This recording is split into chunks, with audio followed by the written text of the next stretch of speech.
Hey, how you doing, Queen? I'm good. How are you? I'm blessed.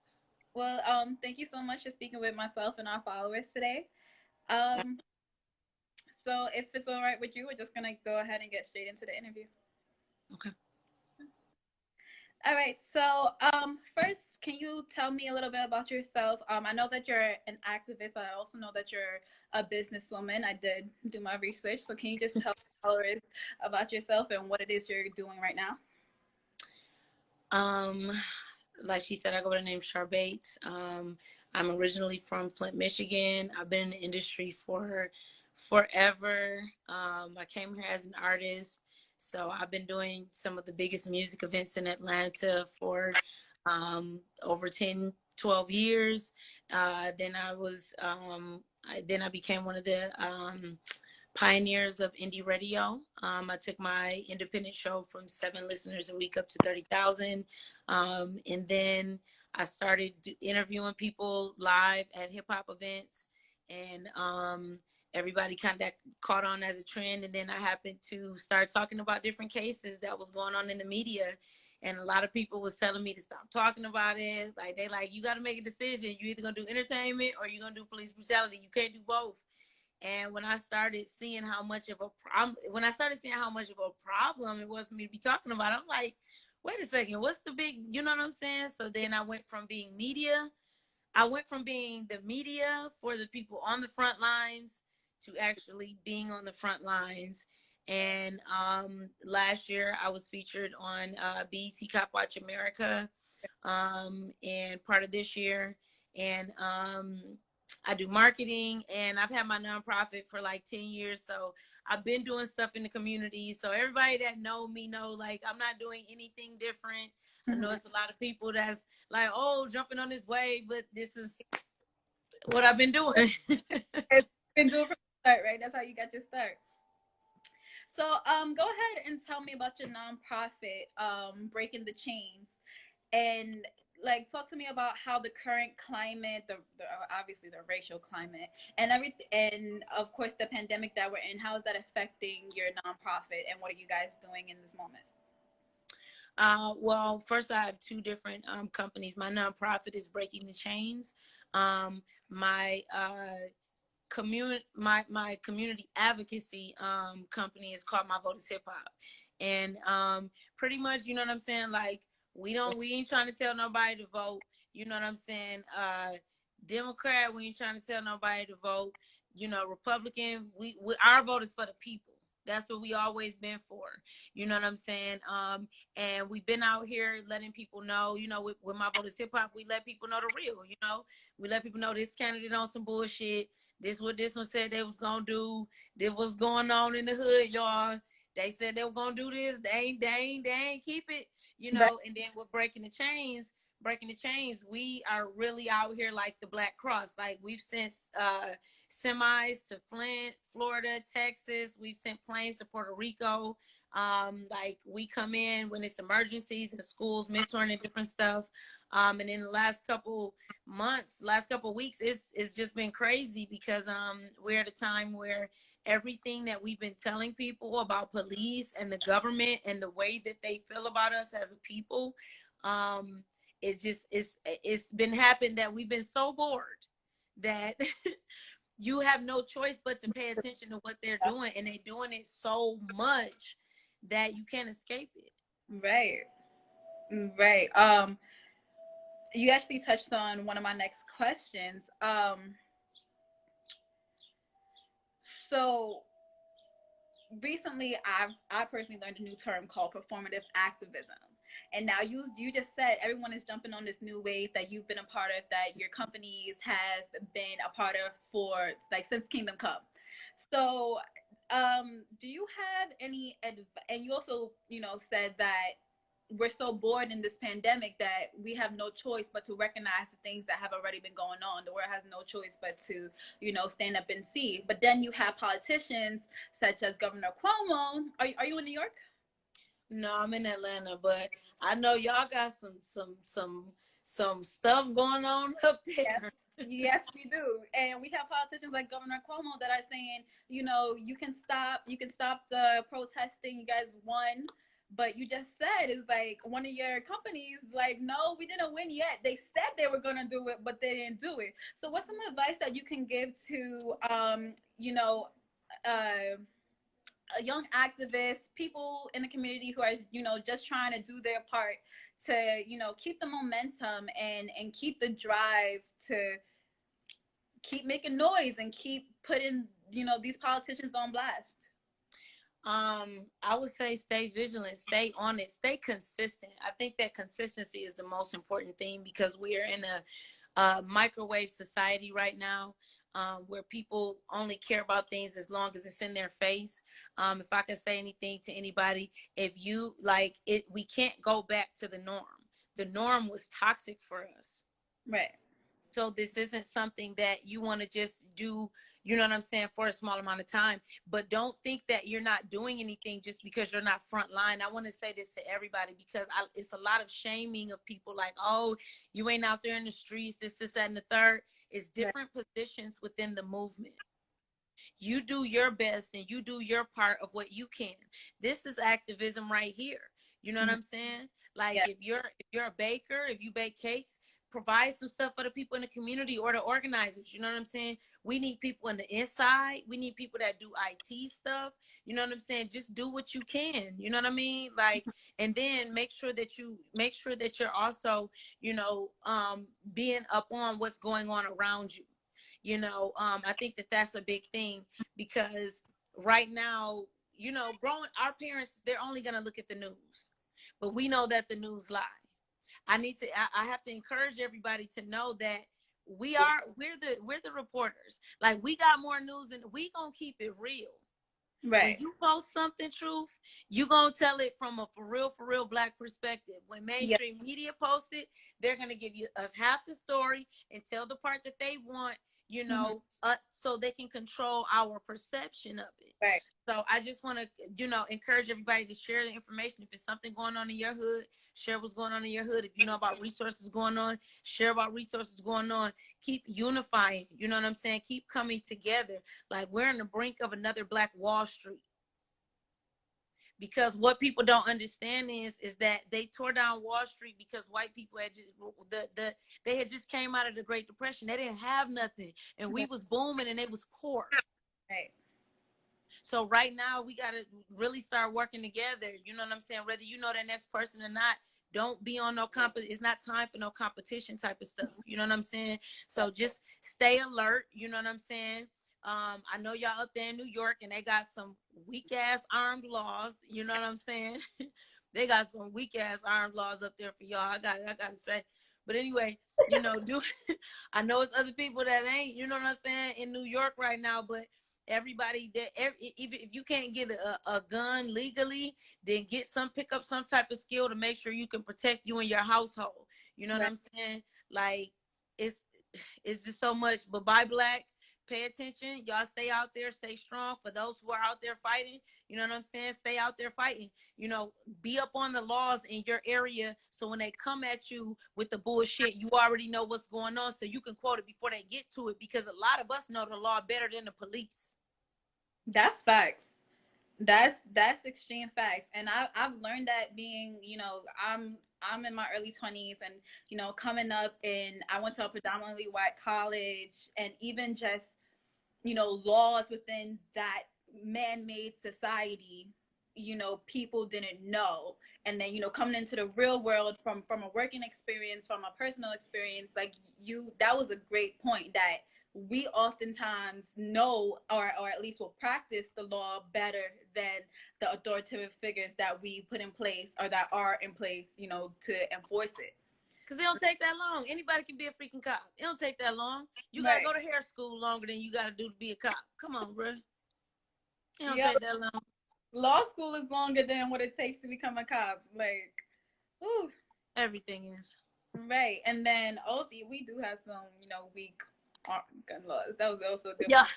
that was a good but point. And you know what? I'm going to tell y'all something. People of New York, understand that the places where police brutality is the worst is the places where people are not allowed, where everyday citizens are not allowed to carry firearms. Minneapolis, Minnesota, they got the same type of laws as y'all. You can't just Minnesota and New York is two of the only states that you can't that your gun license doesn't work there. Like I'm telling, so just the most of the places where citizens cannot carry arms is where the police be doing the most Rambo shit. Wow. Yeah. I never even looked at it like that. And it's crazy. I'm going to do some further research into that because I personally, I personally am, I guess you could say, a tomboy, or at least I was when I growing up. I loved how to fight. I learned how to fight. Took MMA, so that whole point. Okay. Yeah, girl, I could, but you know, like I forgot my point. If we was talking about the gun laws and stuff, pretty much I understood what you were saying. If you had been able to carry something, you would be carrying something. Yeah. I ain't about to play with them. They ain't not about to play with me. Right. Especially I live right by a precinct and I don't live in the best part of Brooklyn. So I definitely would be carrying something if I could. And I was saying that I'm gonna do some more research on that. Cause I didn't even realize that. And I don't think many people know that. Cause that was a really good point. That the places where the most has the highest level of police brutality is actually the places where gun laws are shaky and harder for everyday citizens to obtain them. That's actually really interesting. So what do you, because we're in the middle of this revolution where we're forcing change, what are some changes you would suggest to people in like places like New York and Minnesota that have these tight gun laws? What are some things you feel that we can do as a people to try to get this changed or altered? Well, first, I think that it's a lot of different ways to skin this cat, and it's not no one way because they've been coming at our heads in so many ways. So I think first, neighborhood policing is really important. You know what I'm saying? Because what you can have in New York is a rifle, but you can't have a rifle. You still have to have a permit for a rifle there, and that's something different because most places you don't have to have one. And I was told that they have a lot of control on it. But the thing is that somebody does. I think that everybody needs to do neighborhood policing. I think it actually would be easier in a place like New York to do neighborhood policing because there's so many of y'all in such a small area, and that is why y'all have so many police out there coming at y'all, because they know if y'all really wanted to revolt, man, y'all niggas got 20-40 stories, you know what I'm saying? So if y'all really wanted to revolt on their ass, it wouldn't be that hard, so the thing is that if you do neighborhood police, and I feel like every floor or every floor or of every part should have like a few people. Every building should have a few people that's like captains, that's like the neighborhood nips. You know what I'm saying? That's like the neighborhood big meechers, the people that did their time and came back home, that know the game. You know what I'm saying? That these young people respect. You know what I'm saying? Some type of schedule where different people watch, and then y'all turn around. You know what I'm saying? You need to know who got rifles, who got military experience, who is the single moms, who, you know what I'm saying? Like, so who to call for certain things. We have to set these things up. And then on top of that, so neighborhood policing, that's the biggest thing that I would say. Aside from that, it's a lot of people in New York that's doing some stuff out there that can really put y'all on, and that's really advocating for people. Like you got Kim Ortiz with, you know what I'm saying, NYC Shut It Down, and you know what I'm saying, and Jose with CPU. You got Hawk them out there with they just started Black Ops with Rihanna and Nick Cannon. You know what I'm saying? You got Tamika Mallory and Angelo and them out there. Like it's some people out there that is ready to mobilize our communities. You know what I'm saying? So I feel like right now, just gathering with more people that do what you do. You know what I'm saying? So you can do it in a bigger way. You know what I'm saying? I think having stock of food or anything, if we do need to protest, we don't know what they're about to do. So I feel like everybody needs to have, you know what I'm saying, like a surplus of things inside of their homes, because that's what these supremacists do, y'all. They got 30 to 90 days on supply at any given measure. All of them. All of those supremacist groups in there. That's why they have garages and sheds and dens. But yeah, anyway, neighborhood policing. Check with the people, and I will say, you know, because I talked to Atlanta mayor office today, and we was having a back and forth, you know, because there's a lot of shit going on down here, and they was trying to tell me what we need to do, this, that, and third, and I was telling them what they need to do. But one point that she brought up that I have to agree with, one of the officials said, she said, y'all be getting on us about not doing our job, but why are y'all waiting on us? She said, yes. She said, when I was doing that, I was a rebel. And she said, you know, because it's people like city councilmen and different people, y'all, that sent office off 500 votes and 1,200 votes. That's nothing. Right. That ain't even a borough. You know what I'm saying? Right. So I think that we need to start identifying, you know what I'm saying, who in our hood is, you know, the Shar Bates or the neighborhood Nips or the Cop Watch Kimmies, you know what I'm saying? So we can put those people in the places that we have to go to later, you know what I'm saying, and make those decisions to make sure that they're making a decision based on people that they rock with. You know what I'm saying? We got to make sure that we have people, you know what I'm saying, in various positions that still buy milk and gas from that hood. Right. Because one thing that I noticed the other day, y'all, I was called to the scene of Rayshard Brooks an hour after it happened. And one thing that I noticed, it was 7 out of 10 of the officers out there was white right when it happened. So these are the officers that's getting dispatched when shit is going on in our hoods. Mm-hmm. But then the next day, when it's all these black people out here to calm the protesters and the hoods down, it's all black officers. So we have to push for them to abide by the things that they already put in place. It's already supposed to be residency programs and all of this. They already supposed to be doing this stuff, but we not making them. That's what my vote is hip hop do. We hold these people accountable. We have to start. That is something that we have to start doing. We let them come to the hoods while it's election time, and then we don't hear from them, don't see from them, and then when we don't like what they doing, we complain about it. But what are we like? We gotta uphold them. Yeah, we gotta be more proactive.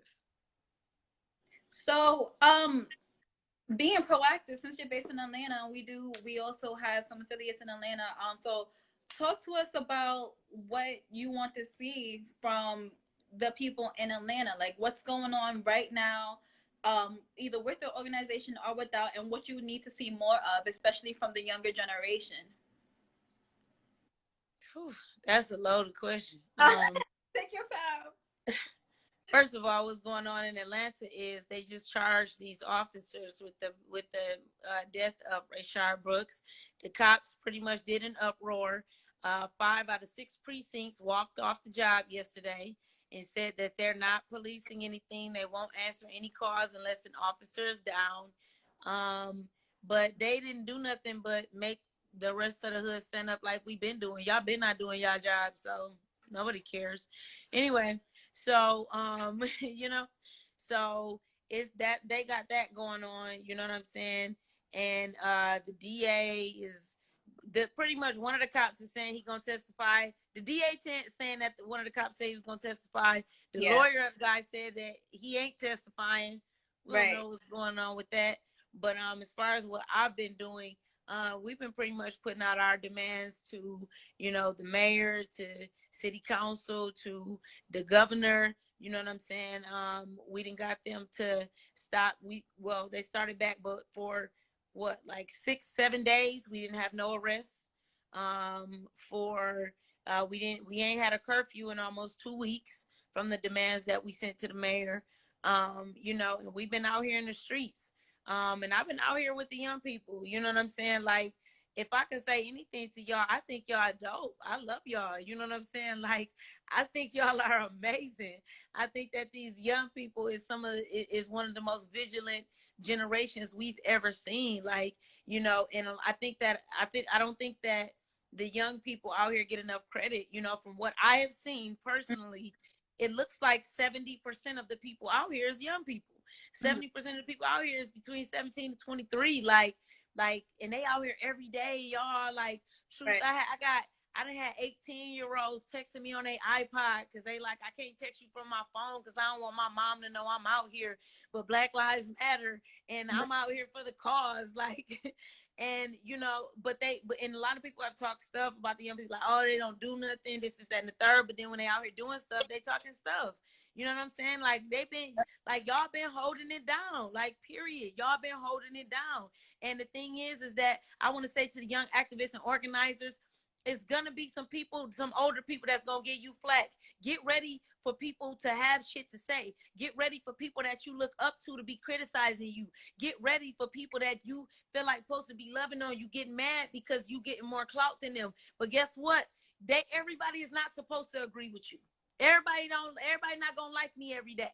Understand when that change is not comfortable, and you don't have to check in with people. If you pray and you sit on the decision with what you want to do, and you know that you're doing it for the cause and not for ego or selfish reasons, you go on with what you got to do. If you feel like it's gonna make change, you do your best and do as much as you can to prep and drown out those voices. Because understand that Malcolm X and Martin Luther King was some of the most unliked people in the country when they died.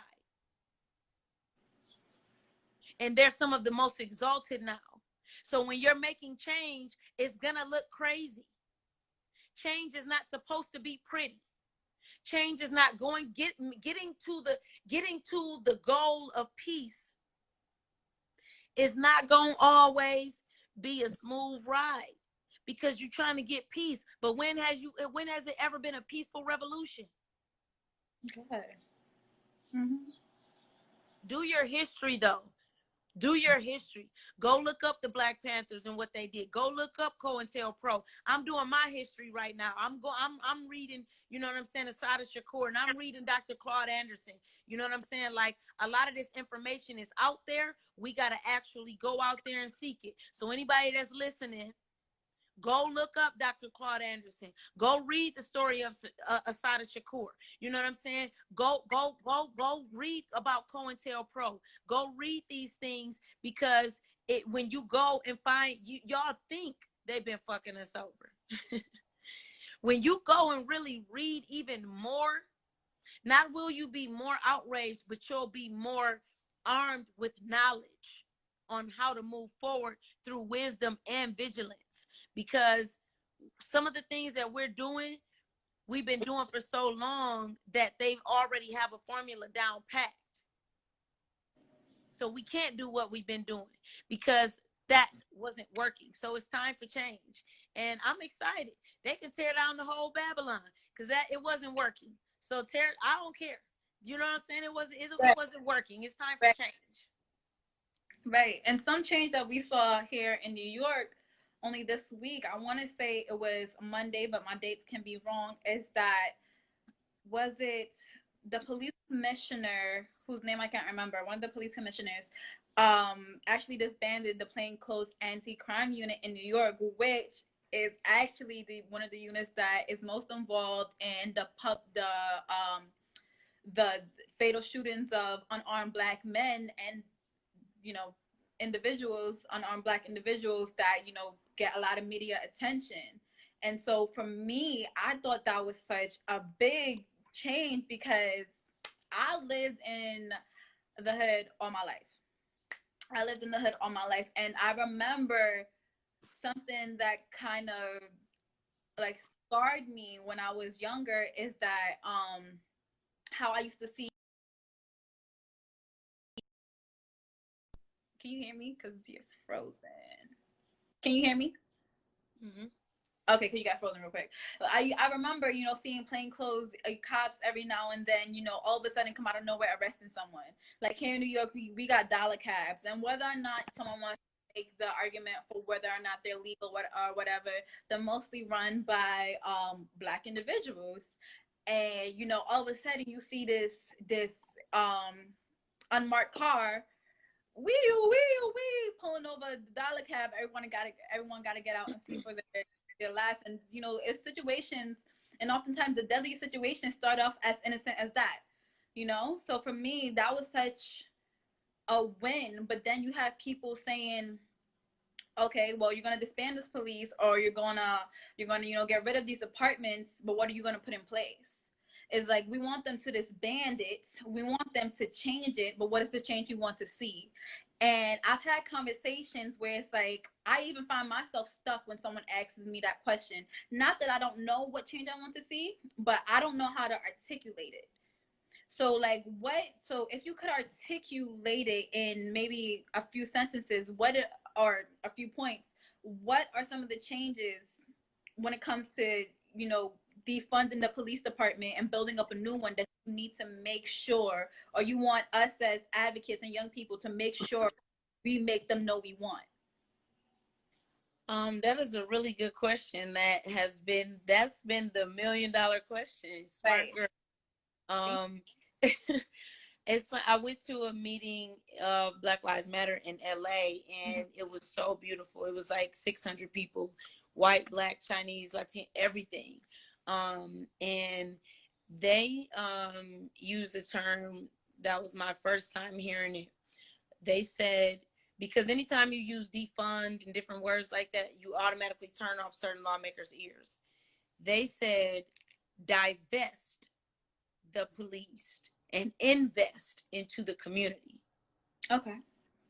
And the best way to invest into the community is to find the people that's already on the front lines. Like, Find the people that's already been doing these things. Find the people that be out there, whether it's trendy or not, and invest in those organizations and see what they need help with. If they're helping 500, how can we get you to help this whole borough? How can we get you to help 5,000 or 10,000? You know what I'm saying? And then neighborhood policing. Because the thing is that you need people in your hood that know that hood. You know what I'm saying? You need people in that hood that know if somebody throw up a sign, don't mean a gang sign. They could just be saying, meet me around the corner. You know what I'm saying? Something simple. But neighborhood policing, I think more community centers. We don't have enough community centers, because that's why a lot of kids are just hanging out here. We need more, not just community centers, but we need trade centers for people coming out of incarceration or people that's coming out of school. Everybody not going to go to college. Right. But trades is something that we will always need. And if you notice, most of the people that got college degrees can't pay their student loans back and work in regular jobs. But trades is something that does not go anywhere. So trading centers that give out certifications for things that people can turn around very quickly and get jobs right away, and preferably a few industries that will still accept people that have felonies, neighborhood policing, the organizations that's already in place, and more community centers and daycares. Because more people will be able to work if they have more assistance with their kids, and more kids wouldn't be into the stuff out in the streets if they had someone watching over them. Right. That's a great point about the daycare system, because sometimes I think to myself, like, when it comes to single parents, especially single mothers, is like, people, I feel like, the society expects, like, well, you need to figure it out, like, you need to have someone to watch your kids. But then it's like, some of the people who need their kids watched, the police took their husbands. Exactly. So, like, right.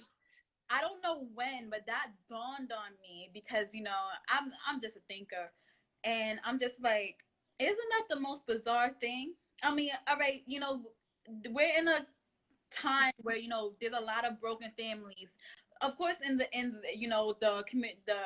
Black community, but also in general, where people don't stay married, people don't stay together. But then it's like, the ones that do, or even the ones, whether it's a broken family or not, that still have the support, or would have had the support, no longer, because of this very issue that we're here talking about today, police brutality. Like, that's crazy. That's so crazy to me. Like, I just had to bring that up, because that, when I realized that one day, it's just like, wow. Like, No, wow. that's some deep stuff right there. That's Mm-hmm. the truth. And that's the truth. So you mentioned that you started off performing. Now I forgot what celebrity, but their tweet went viral for saying that we need more lawyers and doctors and people of like those professions to take the reins. Like you said, we need people who know us to be in those positions of making decisions. And the celebrity also said that in order to achieve that, you have to, let the dreams of performing and or acting or certain things like that go. Whether it be temporary or whether it be like you have to let that go permanently. Like, do you feel like that's what you had to do? Yeah. What, to be able to help? Yeah, because basically the celebrity was like, okay, we have so many people that want to be a celebrity. Everybody wants to be famous. Everybody wants to be a singer, actor, a dancer. But in order for us to see the change and to have more people in positions of power, we need more people to go to school. We need more people to become lawyers and doctors and politicians and things like that. And in order to have more people, more politicians, lawyers, and doctors, we're gonna need some of y'all to let go of the idea of becoming famous or Um, the thing is everybody not you. I mean, this is funny because everybody not gonna be LeBron. You know what I'm saying? Everybody is not gonna be a Spike Lee. But mm-hmm. the thing is that everybody has something the absolute best that. But I don't believe that you should have to give up what you want to do. I'm Okay. I'm a testimony of that. Okay. Because everybody tell me stop talking about this. Mm-hmm. Everybody tell me you can't do your nonprofit and do your community stuff. Yes, you can. But you have to be extra focused. You know what I'm saying? Mm-hmm. Like it man, it's a difference between being busy and balanced. You know what I'm saying? You Okay. can do it, but I think that it's the way that you do it. And this is just from me being a Gemini, being a procrastinator, and being somebody that is always trying to do a whole bunch because I'm a creative. Um, Mm-hmm. I wouldn't say give up on anything. I would say that you do have to zero in your focus when you have certain projects and different things going on. Um, your attention span is only so far. So, Mm-hmm. like, if you have 5 things, you can only give around 60 to 70% of your attention at one time to one thing. So either you're going to be paying huge attention to this, and these is going to get a very small part of you, or Mm-hmm. you going, you know what I'm saying, not get nothing done at all. Mm-hmm. But you got to pick one at all times. That is the main thing. So if you want to do multiple things, you just got to balance it, and you have to regulate and delegate. You Mm-hmm. know, so maybe right now for the month of May and June, you have to focus on your music Mm-hmm. event coming up at the end of June. Then in August and September, you can focus on, your painting stuff. Mm-hmm. Then in that next month, you just have to plan it, but I wouldn't say give up on it. You know what I'm saying? You just lay one brick a day, and you Okay. have your other stuff that you lay bigger bricks for, Mm-hmm. but you do have to zero in order for you. If you trying to go, it depends on how fast you're trying to get to your goal. If you trying to kill that, you're trying to kill it, and like you come up immediately, you have to focus, and it ain't nothing. It ain't no way around that. You have to hone in, but you can do other stuff. But you have to be focused and be sure of what you want, and keep your end goal in mind, and don't procrastinate on it. Right. And to help people, build character, a lot of people, recommend self-help books or anything like that, or even like, share their tips that help them, rein in their focus or build whatever skill they felt they needed to build. Do you have any of those that you want to share with the viewers? Yeah. Think and Grow Rich. I think everybody should read that. I have that. I didn't read it yet. I have it though. Read it. Don't play on that book. It change your life. Think and Grow Rich. I'm looking at some of them. 48 Laws of Power is a really good one. Dr. Claude Anderson, Powernomics. Powernomics. You have to read that. Trying to think of something. The Four Agreements. Say it again. The Four Agreements. Okay. That's a really good book for as a self-help book. If you're on your spiritual journey, women, read Sacred Woman by Queen Afua. Why would you say that for women specifically? Because it teaches you how to heal your body or your family, and it teaches you how to it teaches you not only about our ancient African history, but it teaches you about how to tap into your higher consciousness. Right. Okay. If you are a healer, period, and you want to know more about how to heal your body through your mind, or to teach other people or people dealing with sickness, Quantum Healing by Deepak Chopra is a good book. And I think everybody should watch the movie The Secret, because it teaches us The Secret. Y'all watch The Secret. The Secret is on Netflix. The Secret teaches us about the law of attraction and how we bring negativity on ourselves unconsciously from the things that we say, the way that we talk to each other, our thoughts, the things we subconsciously be like, man, I know I ain't gonna get that job. They ain't gonna hire a nigga like me. All right, they ain't gonna hire a nigga like you. You know what I'm saying? We tell the universe, we are creating our universe with everything that we do, but our words are powerful. Our spellings and our words are curses. Our writings are spellings, and our words are curses. So whether you want good things to happen or bad things to happen, you're calling them on yourself. Right. And so, yeah. No, Watch The Secret. That's a good point, because I come from, every family got their ups and downs. Like, I'm not gonna say my family's toxic, but every family got their ups and downs. My family toxic. I say it. My family toxic. Shit. But for me, I'm learning that. Like I said, I'm in my early 20s. I'm fresh out of college. I'm learning what you just spoke about, how we create our own universe. You could call it spiritual. I've personally been on my journey with God. That's how I say it. I've been learning how to strengthen my walk with God.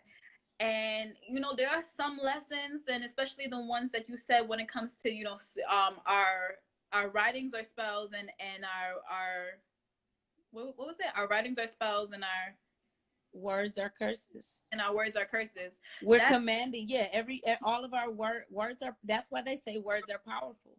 Right. Because you can literally speak something into existence. Right. And I'm learning that, and I just have to say that is a hard lesson to learn. That is a hard lesson to learn. That is a hard thing to implement, and all of that. So yes, I just wanted to put that out there. That's so hard. It's so hard. I feel you. All right. I'm looking at my books so I can tell them. Oh, a book that you might be interested in. So, after hearing some of your list, you ever heard of Leadership by John C. Maxwell? So what was the name again? Leadership. No, that sounds good. I like the name. Yeah, it's a good book. I'm building up my reading level, and I have been for a while now. But I will say I would read that book 100 times over. I love that book, and it's for me, it's quite a read because I'm not a reader. I think it's like bordering 300 pages. But that book, I would say, is probably the book that I took lessons from and implemented the most, because I've read quite a few books, but I think, the difference between reading lessons and implementing them, I think that book got it across to me best. So maybe you might be interested in that if you ever want to pick it up. Okay, yeah, definitely. Send me that. I'm posting the books in here, y'all. And then those are the books. Then the movies, The Secret. Come on, pen done. All right. So, not only, you know, advocacy and development, um, and like you said, you're a performer and you have things going on. But talk to me about creatively. Are you performing right now? Are you, actively like making music? That's funny. I'm not a performer. Oh, But I actually do. I do write, but okay. I don't perform. But I am a radio and TV host. Oh, So, um, I'm not doing my show right now. I will actually have my Vote is Hip Hop News out soon. It was supposed to already been out, but Atlanta keep burning on fire in the world, so I keep like I'm gonna do it next week. So, but no, that will be out soon. mm-hmm. Um, and this is a true testament. Sometimes you have to put some of this. It's not that you have to put your entire dream to the side, but sometimes you do have to put a project or a trip or something to the side for the sake of the cause. While my Vote is Hip Hop News is going to be great for the movement and stuff, me organizing and helping with some of the things going on just happen to take precedence right now. And so I am as effective as possible. I have to focus on that because I don't want to just throw my Vote is Hip Hop News out there and it be lame and y'all be like, nah, I ain't rocking with it. Right. So sometimes you do have to pour your energy into something until that is secure. That's what you have to do, y'all. You have to put so much energy into something until it pops. Then you go to the next thing. You don't put a little bit of energy, make it sizzle, then put some in it here, make it sizzle, then Right. put some, then everything sizzles out. You gotta make that thing pop before you go on to the next, because after you do that, then they're following you and your name and not that brand. Right. One of our viewers right now, they asked, would you rather peaceful protest or the breaking windows and looting? Y'all toxic, bro. um, Honestly, I'm gonna go ahead and keep it real because I can't do nothing different. Mm-hmm. The Martin side of me says to pray and peacefully protest. The Malcolm side of me says fuck all that shit up. You know what I'm saying? But the thing is that I think that, listen, I can't tell nobody what to do. I think that we need all sides. I'm just gonna say that. And I think that I gotta keep it real. If you're gonna do it though, you know what I'm saying? Make sure you're actually doing it in for the sake of the movement. You know what I'm saying? Like y'all trying to go in there and get fresh for the club. That ain't for the movement, bro. Right. You know what I'm saying? Yeah. Like you tearing down the black business, that ain't for the movement, bro. Now, if you tearing down a building where they didn't arrested a whole bunch of people, or where they done been housing people with programs like ICE and different stuff, or a juvenile home, you know what I'm saying, or a racist statue, or Mm-hmm. where they holding student loans, hey, none of my business. So I'm in it. No, but that's actually, like you said it, like, you know, you can't be tearing down black businesses because that actually, I'm not sure if that was a news post or if I just read that on someone's IG. But a lot of But the yes, hold on. Wait. This is actually true. And this is why y'all will not this is very true. Somebody just said it's not us doing it. This is very true. And this is why I will not condemn anybody for doing anything, because a lot of stuff that's being blamed on us is not us. I right. just got into it with somebody the other day and they got mad at me posting a video of a white person setting the fire to Wendy's. But I'm like, look, y'all can feel however y'all want to feel, but we keep getting blamed for things that we didn't do. You know what Right. I'm saying? And even furthermore, it was like a cop. You know what I'm saying? That's what's been going on. Police officers, Antifa, and supremacy groups, y'all, have been going around to urban cities and messing up black businesses in areas where there have been protests so they can try to blame us. And then they'll shut off the highways and exits to the white areas nearby.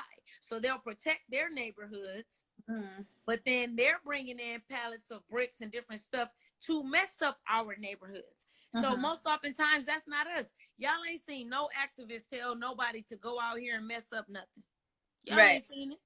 Y'all haven't seen it, but we have blamed. They're exactly. But guess who's been looting and rioting for 500 years? Guess who's been killing and raping people and taking buildings and taking property? Guess who's been setting things on fire and dropping bombs on? The only time the U.S. have been bombed on its own soil by its own people was them bombing Tulsa, Oklahoma during Black Wall Street. So if anybody is looting and rioting from our neighborhoods, who did we learn it from? Last time I checked, the police was looting and rioting in our neighborhoods when they be going up in these houses with no knock warrants and raiding us and taking our stuff. When they be going up in these peaceful protesting and tear gassing people, I damn sure ain't seen no riots or tear gas coming at these white people when they was up in their face, spitting in their face with armed guns. I just seen riot. The only looting and rioting I've seen is from police. I don't know about any looting or rioting from our people. All right. Well, that answered my question. So we got some youngins in the crew right here. That's right, Petty Ivy. Someone said they're 12 and they can see that, and that's like, wow. I'm so sorry. Yeah. You're right, baby. So, whew, sorry. Let me gather my thoughts because you just gave me an earful. I loved it. Yeah. Now let's talk about women empowerment before we wrap up, and more like you mentioned books for women, and you mentioned that. Well, before we get there, how do you feel that we should deal with Karens? Now we've seen a couple of various ways to deal with the Karens of society. You know, I personally, you know, since this all has been going on, I've been quarantined because my house is high risk. And I haven't been going out, so I haven't really ran into too many Karens in you know, recent time. But on social media, we've seen Karens being slapped. We've seen, you know, Karens not being slapped. We've seen people having to, you know, kind of endure something to help to avoid the escalation of a situation, especially when they have the kids around. So what you gotta say? What are your recommendations for dealing with a Karen? Make these Karen assholes famous, okay? Make them famous, make them lose their jobs, make them get kicked out of these country clubs, make them get shamed in their own right. I can't remember this guy's name, but I remember 2 years ago, it was a lawyer in New York that said some stuff about somebody Latino, and we made him lose his job. He had to lose. He had to change his office. He had to move his house. He couldn't go. Listen, we have to make them as uncomfortable as they've been making us. Okay. Expose them. Let people know. But let's not just, I don't even want to just put it out there about what they did online. Let's contact their jobs. Let's contact their customers. It has been working. We have successfully removed over 50 Karens in the past 2 years. I'm so proud of us because these Karens are the same Karens that got our Emmett Tills taken. These Karens are the same Karens that's been producing these kids, that's been walking up in these churches and killing our people, and walking up in buildings and killing people, because these Karens are raising toxic racist children. Not only that, these Karens are the Karens that's been teaching our children. So we need to find out where all of these Karens are. We need to do our research to find out how these people feel. All these teachers that have been telling, how many rappers have y'all heard say that their teachers told them they wouldn't go be shit? All of them need to be fired. All of them type of teachers, all of those type of, like, man, it's just crazy, because a lot of these Karens be our teachers and principals and accountants, and they be loan officers and real estate agents, and be the people that be making decisions for us. And so we have to take them away. Right. Someone has a question for you. I need to know who they are. They said, how do you feel about this George Floyd challenge? Man, listen, I try not to even go to that hashtag because it's gonna make me too mad. And I feel like everybody that's doing them George Floyd challenge, oh, see, people done been fired off the George Floyd challenge. You know what I'm saying? People done been removed off that. You know what I'm saying? Like, what's happening here is I'm so proud of us. Like, I'm so proud of even white people, our allies. Like, we have actually been everybody been having time. I'm just gonna say that. Mm-hmm. Everybody been having time to find out their jobs, where they stay, you know, and we getting these Karens up out of here. And we get like you know, they're really removing themselves. Let them do that, y'all. Let them do. I would say let them do that, and don't even join. Oh, this is the other thing. Let me tell y'all the other thing we've been doing. We've been doing this for a while. So we joined the groups. We joined these racist groups on Facebook that's made to be against us, mm-hmm. and we take over their stuff. We take it over. We take it over and flood it with comments about what we want to happen. We take it over and we're able to see who these racist people are. We're able to see what jobs they work for. Y'all got to work smarter, not harder. Join these racist groups and get in there and kill their whole live feed. So every time they post something, we got time to educate them. They be so mad, y'all. We done took over their groups and took it from 15,000 to 70,000 in like 2 days. And we literally changed the profile pic, everything. Like I'm telling you, it's hilarious. It'll piss them off. You know what I'm saying? Just getting their change. Like every comment is about Black Lives Matter in a group that's for White Lives Mattering. It's hilarious. I never thought about that. I don't even think I heard about that. I've never thought I heard about that. Like that's dope. That is smarter. You know, instead of like, you know, trying to pick out where this Karen live, or you know, go to this site to see what information you can find about that Karen or whatever. You do it the smart. I like that. I like that a lot. I like that. Yeah, jump in them groups, Betty. Oh, God. I think that was a good idea. I wonder how many of these viewers gonna go out and do that now. Like, man, bro, we done took over so many groups, and it'd be so funny. And then they get in there like, guys, we didn't invite them. We don't know where these people came from. This wasn't what this group was created for. This is what it is now.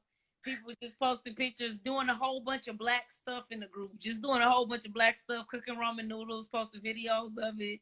You know what I'm saying? Posting pictures of people dunking on people. Just turn into a whole block party. Yeah.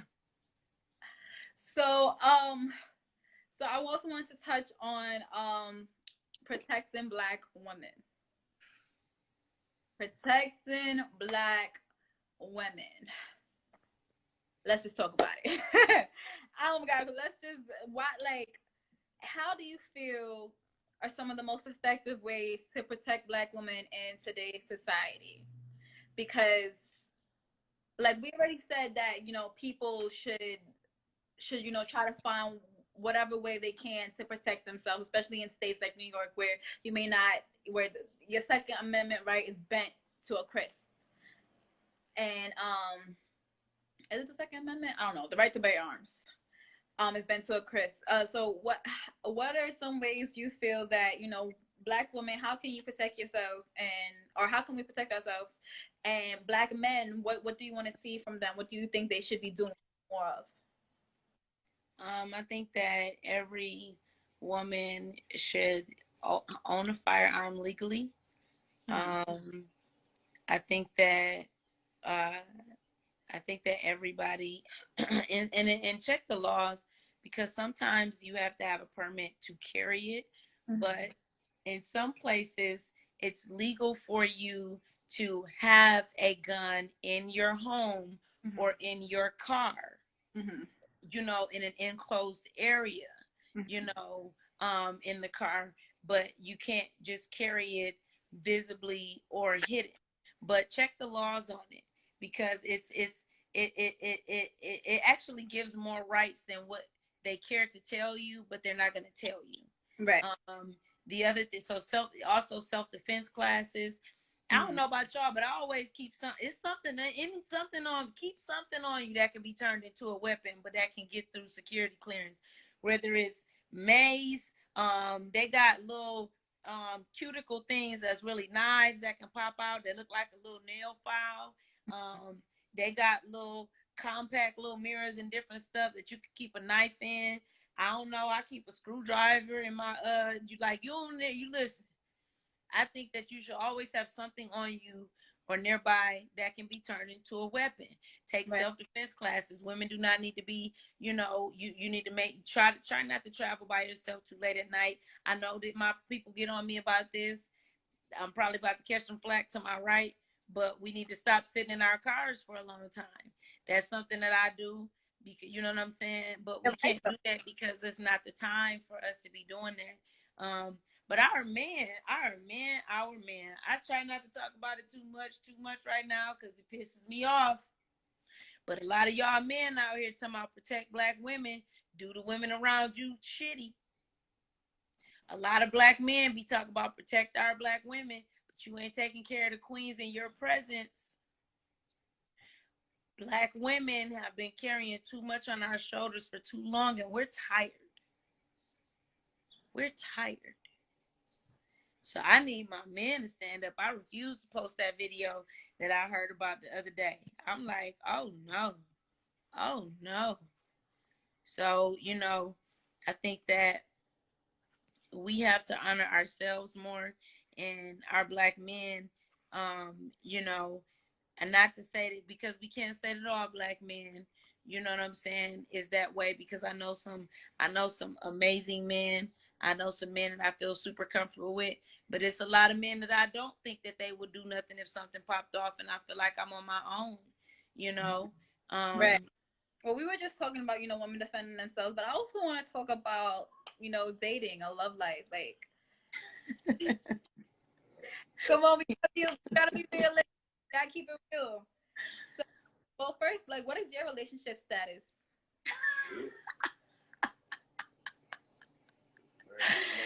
The shade, truth.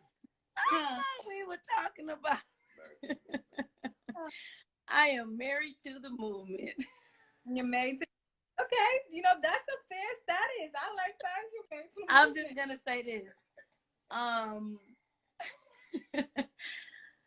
I am definitely single, but I ain't missing no love. I'll say that. You got it in yourself, right? I ain't looking. Not looking. Mm-mm. All right, I'm not looking neither. Oh, you is so funny, but no, honestly, I'm single. I'm single. So since you can go ahead and put it out there. No, you gotta know. Like we have to ask these questions. Okay? So how many people want to act this as a wifey? Come on, like we gotta put you in this. Girl, y'all listen. If you can't be my partner and assistant, if you don't understand that I may have to take a call at 2:00 in the morning, I ain't the one. I'm gonna tell you right now. That's exactly what I want to talk about: dating while being a business a woman. While like we could focus on your like from your activism to your talk show to your nonprofits. Is like either way you're a busy woman. So do you have like any advice for women, whether or not they're looking, like how they should handle themselves? Well, first you have to practice self-care and you need to be healed before you go get in a relationship. Mm-hmm. I don't think that you need to just automatically have somebody just to be having somebody. I think some people are relationship addicted. And I think that you need to be happy and in course with where you want to be before you try to go adding on all of this stuff. And then you don't understand why it's not balanced or not working and all of this stuff when you're not in alignment with yourself. Mm-hmm. And when you are more in alignment with yourself, you will run into the right type of people. It's when I hear women and men be like, oh, ain't no good women out here, ain't no good men, I don't concur. Mm-hmm. I think that you attract what you are. I think that you know, like Jenny said a long time ago, don't be a nickel looking for a dime. I think that, you know, sometimes we haven't healed and we don't understand why we're attracting a certain type of people, but it's because you haven't got off that vibration yourself. So I think that if you're going to be, when you get to a point in your career where you deep and balls, when you balls deep in, you have to actually be with somebody who is of equal yoke. That's not saying your same color, complexion, this, and the third. That's saying you have to be with someone who will be understanding of, you know, where you are or what you do, or make space for you to be able to make space for your gifts. And then I think that we have to have more of a balance, you know. While I will take a call if it's an emergency at 2 o'clock in the morning, when I'm with my baby, like I have to, you know, to a certain extent, put my phone on do not disturb or have that time. We need to practice self-care, and we have to have a balance, and you have to have yourself on a schedule or a regimen to where, you know, your love or your you know, peace doesn't turn into a distraction and destruction. Okay, I like that answer. Advice to the young: get yourself right. No, because that's a serious thing. Because it's like sometimes, you know, people feel, especially women, like I've seen it, and I don't think I'm living it just yet, but I definitely feel like it's coming. You know, being a businesswoman, you're gonna have the thoughts of, you know, how to balance, and then, you know, with trying to find that balance, you're gonna go through a wave of emotions, especially if you're not right. Like I said, I'm still in my development process, still getting things right, early 20s. So it's like that's why I asked that question, because I know I have a lot of friends my age, and also older friends that are, you know, still going through the same thing, you know, being a businesswoman, but still wanting, you know, life to happen around you and for you. So before we wrap it up, is there anything else you want to talk about that we haven't yet touched on? Because I know we've been talking for a minute, so it's okay if you don't. Nah, truth, nah, I ain't got nothing else to talk about. No. No. You, when I got you with the relationship question, you said, "Come on now." Hell no, I've talked enough.